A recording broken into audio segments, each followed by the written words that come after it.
by the age 1 to 7 or 0 to 7, I think I've read this one, 0 to 7 formative years na sa bata, mao na siya ang murag fixing of the attitude sa bata. Oo, by 7 to 8 makita na niya, 7 to 9 magmanifest na tong batasan niya from 0 to 7.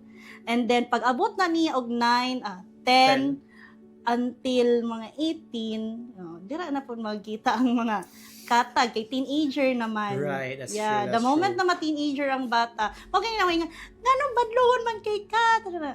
You cannot fix that in one day. Dapat 0 years old. Nabay 0 years old. by the time na gipanganak nimo sila, dapat na-adjud mo certain parenting.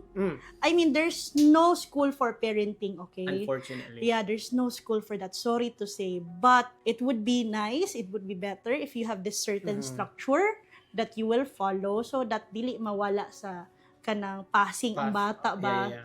Mauman jud na to ingnon pud nimo nga kanang hatagan nimo sila free will but not so much. Okay.